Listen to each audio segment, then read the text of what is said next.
이제 한 절씩 저와 함께 교독하시겠습니다.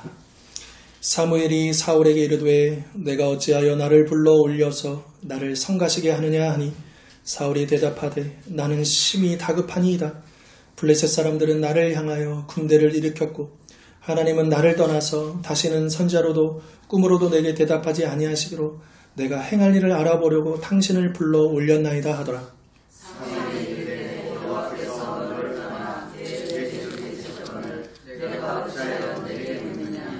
여호와께서 나를 통하여 말씀하신 대로 내게 행하사 나라를 내 손에서 떼어 내 이웃 다윗에게 주셨느니라.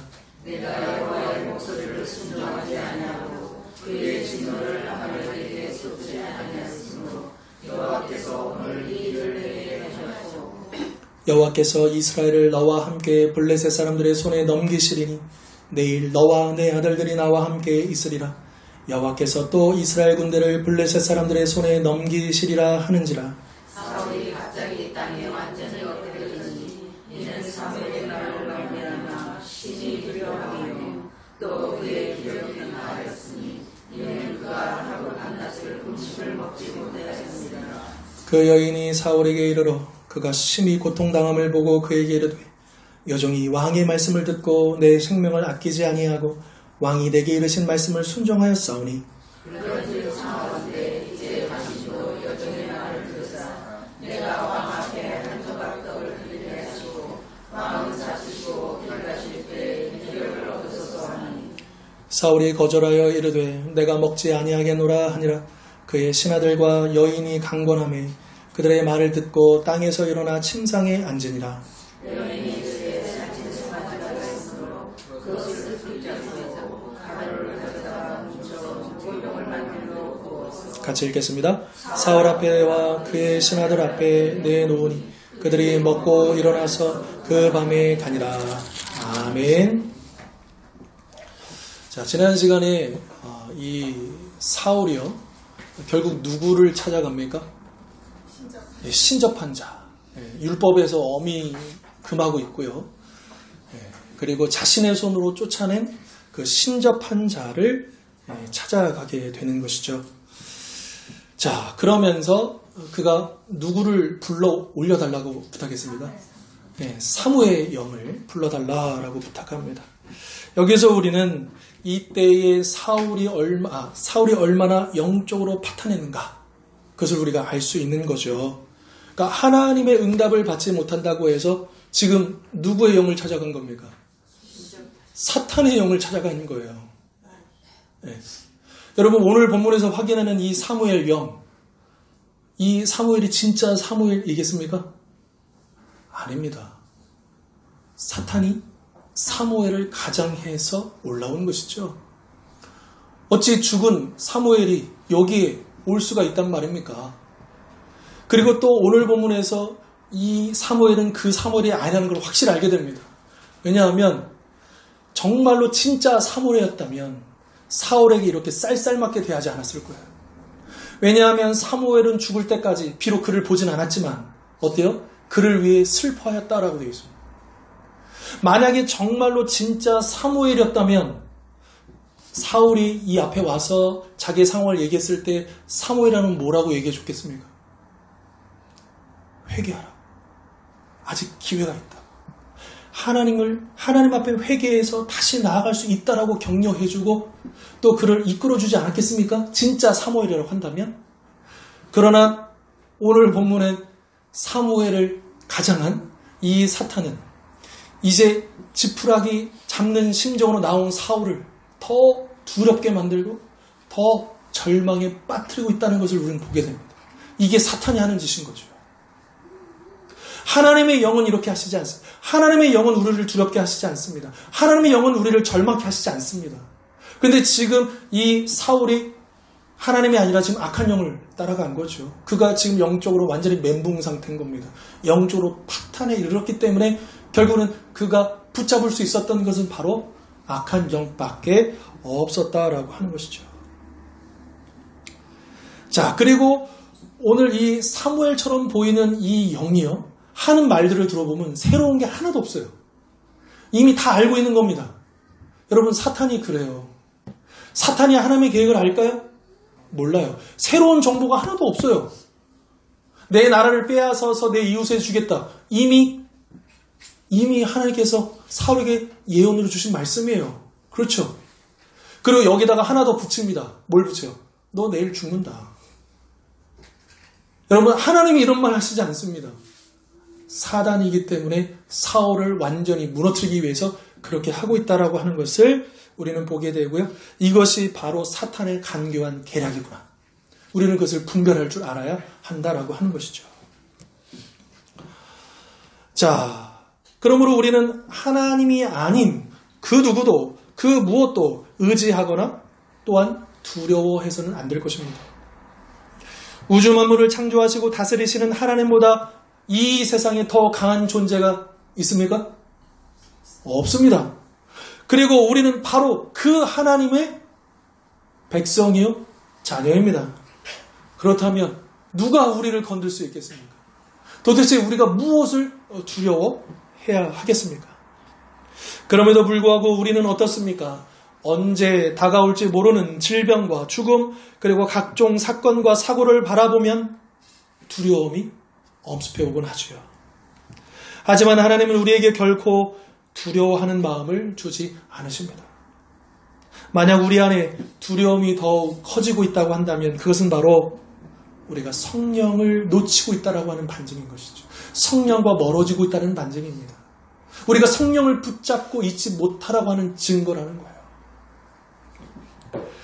자, 또한 사탄은 이렇게 우리를 두렵게 만들 뿐만 아니라 아까도 말씀드렸던 것처럼 절망에 빠지게 한다는 것이죠. 사울은 사무엘의 행세를 한 이 사탄의 말을 다 듣고 나서 사울이 어떻게 합니까? 사울이 땅에 완전히 엎드려져요. 이날 사울은 쩔쩔 굶고 여기까지 왔어요. 그리고 한 가닥 1%의 그 희망을 가지고 거짓 영일일지라도 거짓말일지라도 듣고 싶은 거예요. 내가 살 수 있다라는 그런 어리석음 속에서 이제 듣고자 했는데 그가 들은 말은 뭐냐? 너는 끝이다. 내일 나와 함께 있을 것이다. 이게 뭐예요? 내일 너 죽는다는 거예요. 이렇게 사울은 이 사탄의 말을 듣고 1%의 희망마저도 빼앗긴 채 완전히 절망에 그냥 땅바닥에 쓰러져 버렸던 것이죠. 악하고 험한 이 세상에서 우리는 과연 어디서 소망을 찾으며 날마다 살아갈 힘을 얻을 수 있겠습니까?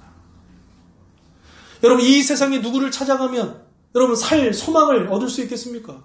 여러분, 우리가 무엇을 얻게 되면 여러분 우리가 걱정하지 아니하고 두려워하지 아니하고 살아갈 그러한 힘을 얻을 수 있겠느냐라고 하는 것이죠. 안타깝게도 이 세상의 많은 사람들은 여전히 부귀영화를 누리는 것을 소망으로 찾고 또 그것이 있으면 나는 이 땅에서 잘 먹고 잘 살 수 있을 것이라고 착각하고 있다라고 하는 것이죠. 그러나 오직 하나님의 말씀을 통해서만 우리는 참된 소망과 살아갈 힘을 얻을 수 있다라고 하는 것입니다. 우리가 아무리 막 원하는 것을 먹어도 우리가 원하는 자리에 올라가도 우리가 원하는 것을 갖게 되어도 거기에는 소망이 없습니다. 오히려 공허해집니다. 오히려 더 불안해집니다. 성공하면 성공할수록 1등하면 1등할수록 그것 때문에 기쁘고 감사한 게 아니라 바로 어떻게 됩니까? 바로 걱정과 두려움이 몰려요. 왜요? 이거 빼앗길까 봐. 이게 이 세상과 하나님이 주시는 것과의 차이라고 하는 것이죠. 물론 이 세상의 것들이 잠시는 우리를 잠깐 만족하게 하고 잠깐 기쁘게 하고 뭔가 있는 것처럼 그런 것을 줄 수 있을지는 모르겠습니다. 그러나 우주 만물을 창조하시고 다스리시는 우리 하나님은 우리에게 그런 일시적인 기쁨, 일시적인 만족이 아니라 영원한 소망, 영원한 능력을 우리에게 주신다라고 하는 것이죠. 그러므로 우리는 이 세상의 치열한 삶 속에서, 이 현실 속에서 끊임없이 말씀과 기도, 그리고 예배와 훈련 등 이러한 경건 생활을 통해서 성령을 더욱 의지하고 하나님과 동행하여 날마다 새 힘을 공급받아야 한다라고 하는 것입니다. 여러분, 우리가 왜 말씀을 그렇게 계속 포기하지 않고 읽으려고 합니까? 왜 자꾸 말씀을 들으려고 합니까? 여러분, 우리를 생각해 보십시다. 여러분, 내가 요즘에 무엇을 더 많이 듣고 있느냐? 나도 모르게 거기에 따라가요, 생각이. 이 세상의 뉴스를 많이 들으면 우리도 이 세상이, 여기 세상이 얘기하는 것이 전부인 것처럼, 그래서 뉴스 들으면 기쁘고 소망이 넘칩니까? 아니면 슬프고 절망스럽습니까? 요즘 뉴스를 통해서 우리가 소망을 얻을 만한 그 뉴스가 얼마나 있습니까? 그냥 뉴스, 그냥 다른 채널 돌리게 되죠. 듣고 싶지 않습니다. 그러니까 어때요? 사람들이 이제 이 세상에 점점점 관심을 갖지 않고 자기의 기쁨과 만족을 위해서, 쾌락을 위해서 달려가지 않습니까? 여러분, 과연 우리는 무엇을 들어야 합니까? 누구의 음성을 들어야 합니까? 오직 하나님의 말씀에 우리가 더 귀를 기울여야 한다라고 하는 것이죠. 거기에 우리의 소망이 있습니다. 그 말씀에 우리가 살아갈 힘이 있습니다. 거기에서 지혜가 옵니다. 그 말씀을 우리가 깨닫게 됩니다. 그 말씀 때문에 우리가 굳게 설 수가 있다라고 하는 것이죠. 오늘 우리는 각자가 다 다른 형편과 처지 가운데 서 있을 것입니다. 어쩌면 어떤 분들은 이 사울처럼 다급한, 위급한 상황이 있을 수 있고, 또 오랫동안 해결받지 못한 그런 기도의 제목들이 있을 수 있고, 그래서 지쳐 있을 수 있고, 지금 내가 짊어져야 될 이 삶의 무게 속에서 정말 힘들고 어려운 상황이 있을지도 모릅니다. 그러나 우리가 어떤 형편과 처지 있을지라도 우리는 더욱더 힘이 들면 들수록, 어려우면 어려울수록 우리는 더욱더 성령을 의지해야 할 것입니다. 만약 그렇지 않는다면 사울에게 그랬던 것처럼 우리가 성령을 붙잡지 않으면 사탄은 바로 그 빈틈을 노리고 들어옵니다.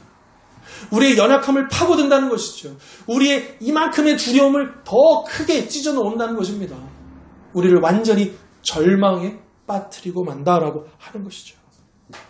이것이 바로 사탄의 간교한 계략임을 우리는 분별하고, 이제 날마다 성령 충만하면서 아까 우리가 찬양으로 고백했다는 것처럼 우리는 군사죠. 누구의 군사입니까? 예, 하나님의 군사요, 예수 그리스도의 군사요, 십자가의 군사입니다. 우리의 능력으로 싸우는 군사가 아닙니다. 오직 성령의 능력으로, 하늘의 능력으로 싸우는 군사인 것이죠. 여러분, 이 성령의 검이 바로 우리에게 공격용 무기 아니겠습니까? 이 성령의 검, 곧 뭐라 그랬습니까? 하나님의 말씀이라고 했습니다. 에베소서 6장에 보면 바로 하나님의 말씀으로 우리가 성령을 찌르는 거예요. 좀 더 정확하게 설명하면 우리 안에 있는 말씀을 가지고 성령이 역사하시는 거예요. 성령이 우리를 통해서 역사하시려고 하는데 무기가 없어요. 뭐가 없어요? 말씀이 없다는 거예요. 그러니까 힘이 없는 거예요. 자꾸 실패하는 거예요. 자꾸 넘어지는 거예요. 자꾸 뒤로 물러가 침륜에 빠지게 되는 것이죠. 오늘 우리가 새해를 맞아서 첫 번째 우리 금요 기도회로 모였습니다. 또 올 한 해 동안 우리가 매주 금요일마다 더욱더 성령을 사모하고 말씀을 사모하고 은혜를 사모하고 이 자리에 모이게 될 것입니다. 이제 이 시간에 모일 때문에 뿐만 아니라, 모이는 시간뿐만 아니라 이제 이때 주셨던 말씀으로, 그 은혜로 우리가 매일매일 그 성령의 능력으로 승리하며 나가실 수 있기를 바랍니다. 아멘. 사탄의 간교한 계략을 분별하실 수 있기를 바랍니다. 아멘. 그래서 그리스도의 군사로, 십자가의 군사로 하나님께 영광을 올려드리며 하나님 나라를 위해서 날마다 싸워 승리하는 우리 모두가 다 되실 수 있기를 주님의 이름으로 축원합니다. 기도하겠습니다.